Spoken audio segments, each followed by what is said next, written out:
Hi, welcome to the YouTube live edition once again of ThePrint. And this time today we are taking the questions from you on the India-Pakistan tensions that are rising and that are continuing unabated since yesterday, and probably I would say since the Pulwama attack on February 14th.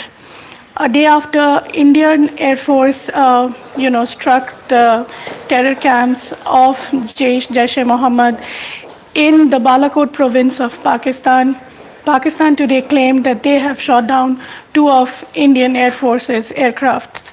However, there has been no official confirmation yet from the Indian Air Force, the Ministry of Defense, or the Ministry of External Affairs of India. We will be taking your questions as to where we go from here, what is the future of this, where do we end. So we have the first question. So what happens next? Well, that is also our question, what happens next? The question remains that at this point of time, as the international community has been stressing since yesterday, that we need to go in for a dialogue. That's what the US State Department had also said today. The Australian Foreign Ministry said that, UN has said that, even France issued a statement, even the European Union has issued a statement that India and Pakistan should look and work towards de-escalating the tensions and not go in for military interventions. We have also seen in the morning our Minister of External Affairs, Ms. Sushma Swarajs, she was in China for the Russia-India-China trilateral dialogue, where she stressed, and her exact words were, India does not wish to see further escalation of the situation. India will continue to act with responsibility and restraint. Now that comes at a time when Pakistan has acted very aggressively. They are stating that they have even arrested Indian Air Force pilots. So it remains to be seen in the light of Minister Sushma Swaraj's statement how we will act with continued, with responsibility and restraint. Now, we need to keep in mind that this is something both countries need to do should they want to answer the questions at the UN, and the UN is responsible in terms of UN will be asking questions to India and Pakistan of what they're doing right now. So we have the first question from Shreyas Samudra. Was PAF aircraft shot? Well, there has been no statement, as I said, official statement from the Indian Air Force, from the Ministry of Defense or the Ministry of External Affairs. This has been claimed by the Pakistan Foreign Ministry and the Pakistani Air Force. It remains to be seen what happens next. We have another question from Anirban. He's saying, so far in our history, tension at border meant heavy mortar shelling. This kind of aerial aggression from both sides, is this unprecedented? And what ramifications could this have? Well, Anirban, Indian Air Force had once done this before in the 1971. So this is not really unprecedented. However, this time the difference is we did not attack any Pakistani military establishment or facility. We have claimed again and again that we have responded to one of the biggest terror camps run by JEM. And it was a very targeted attack, and it was deliberately done so that there will be no civilian casualties. Do you see further escalation? It is a weird situation. Well, yes, this is not just a weird situation. This has a lot of tensions, and it comes with a lot of ramifications for India-Pakistan future relations. However, further escalation can only be seen what both these governments plan to do, either be the Indian government or the Pakistani government.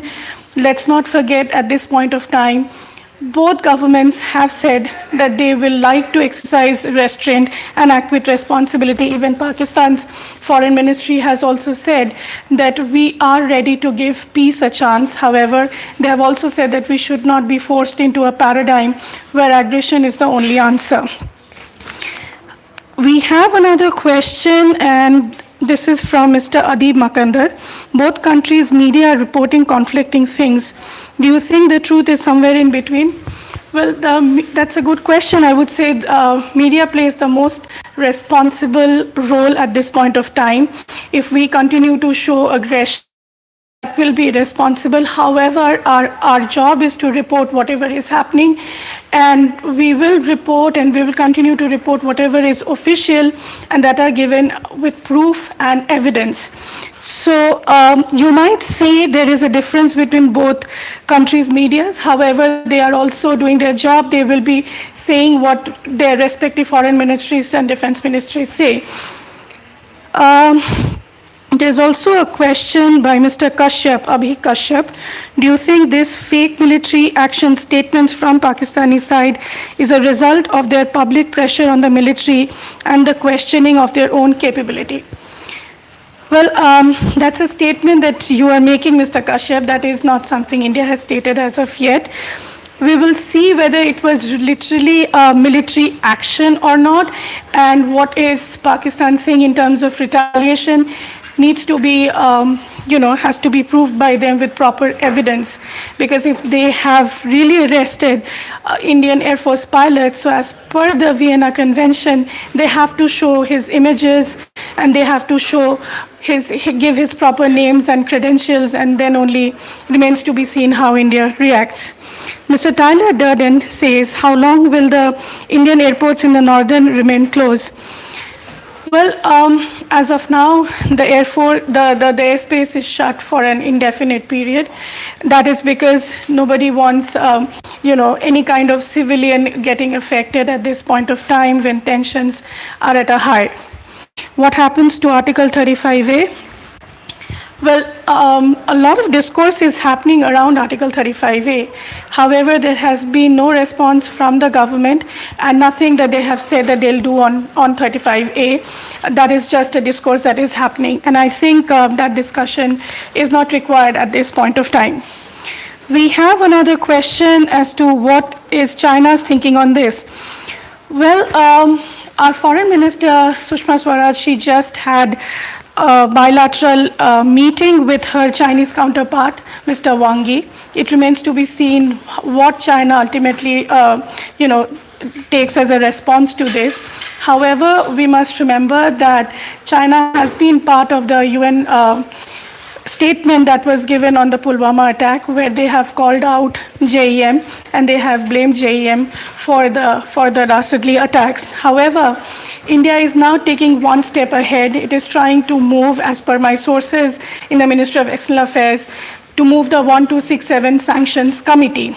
Now, in that, the real test of China remains, because China has been vetoing enlisting Masood Azhar, the chief of JEM, as a globally designated terrorist. So we will see if they this time they do not veto, then it will be an achievement for India. Mr. Saksham Srivastav says, we don't see any country sternly supporting India's actions. However, Pakistan has been warned. Why such hesitation to support India? Well, Mr. Srivastav, I do not think that is entirely true, because the international community has come out in huge support of India. They have supported India, post the Pulwama attacks, and they have been giving statements supporting India and its stance against JEM. I do not think they are supporting Pakistan as such, but what they are saying is that both sides should exercise restraint and they should not take the tensions any further than this. Mr. Abhishek Agarwal says, what could happen on Rajasthan border? Well, I hope nothing happens at the Rajasthan border. That border has been relatively free of tensions, and I think both countries need to understand that they share a huge border, and any kind of escalation might be counterproductive for both the countries. There's also another question coming up on what next in terms of India's diplomatic gesture. Well, I think beyond a point when you get fatigued with aggression and war, diplomacy takes over, and diplomacy is very important because ultimately every solution to any war is dialogue, and India and Pakistan needs to resume that dialogue, which is something that the international community has stressed again and again, be it Australia, be it France, be it US, be it UN. They have all said that while they exercise restraint, they need to hold dialogue. Dialogue resumption is extremely important at this point of time, where they discuss all crucial issues, including the Kashmir dispute resolution. What about two pilots arrested by Pakistan as claimed? Well, as I said, as per the Vienna Convention, if they have really arrested the pilots, they have to produce evidence, their photos and more evidence. And that is also not something that the Ministry of Defense or the Indian Air Force has confirmed. So as long as that is not confirmed, we really cannot say for sure that they have been arrested. We have another question from Mr. Deepak Sharma. What's the truth behind Indian fighters' plane crash? Well, Mr. Sharma, the truth remains blurred right now. It's a foggy situation, as one of the defense experts have told me, that when situations go to this level, you really cannot say anything for sure. However, at this point of time, what we need to understand, we need to follow the official statements that come out from respective ministries and the governments. We cannot go by what we are, eyewitness account or whatever. We need to only listen to the official statements that come out from both the sides. And at this point of time, let me reiterate again, either the Ministry of Defense or the Ministry of External Affairs, they have not come out with any official statement. So we have another question from Mr. Pradeep Kumarwat. What does the silence from Indian authorities till now show? Also, Pakistani side has been very vocal on the whole incident. What does this show? I think that's just the nature of governance, the nature of the governments both sides have. Why there is a silence is because when you are a responsible country, you do not reply in haste, and neither do you reply through, social media platforms just to counter another platform. You need to act with restraint, and you need to, when you give out a statement, that's your official statement, and you have to act very responsibly. Well, why Pakistan is doing that? Frankly, that is their choice. If that's the way they are governing, that's a step that they have taken, good for them. From Mr. Zain Sheikh, the question is, I heard OSCE saying under UN rules, country can defend itself when attacked. Why is Pakistan retaliating as if their forces were attacked when there was no civilian casualties? Well, yes, the UN rules tell you that you have your self-right to defense, but at the same time, UN also tells you that you cannot go beyond a certain point in escalating tensions. UN also tells you that you need to act with a lot of restraint, and the core in UN law is that you need to have a dialogue, no matter how much acrimony you have between each other. We have another question from Mr. Sanjay Mishra. What is the sanctity of the facts produced by ISPR? They gave some proof about our pilots being captured. Well, they did not give any proof yet.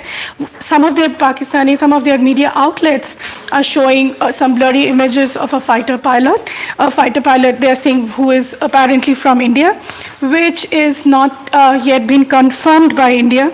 So ISPR sanctity is something that I cannot be questioning. However, we should be waiting what the Ministry of Defense or the Ministry of External Affairs say and react to those.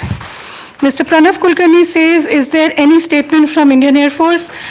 No, unfortunately not, but I'm sure they will be coming out with a comprehensive statement with exact proof and details, and that will be done very soon. There's another question as to how soon the MEA will be reacting. Well, to tell you frankly, in diplomacy, you don't really react every day. Yesterday, we heard what our Foreign Secretary, Mr. Vijay Gokhale, had said. He said that India was forced to take this action because Pakistan was not acting to India's inputs that you need to take action against JEM, which is why India did this very selective and very targeted attacks on the terror camps.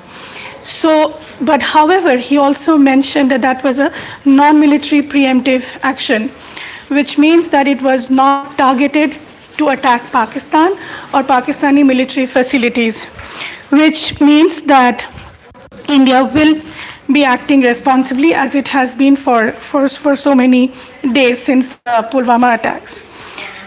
So I think this is the last and the final question as to when will the dialogue resume. Well, I hope the dialogue resumes soon, and because every time we have seen whenever India and Pakistan, there has been acrimony, there has been war. They have only gone for a dialogue, and dialogue can only be a solution to end this. It remains to be seen who takes the first step and what happens next. So I think there are no more questions. Thank you for taking our questions, and thank you for viewing our YouTube.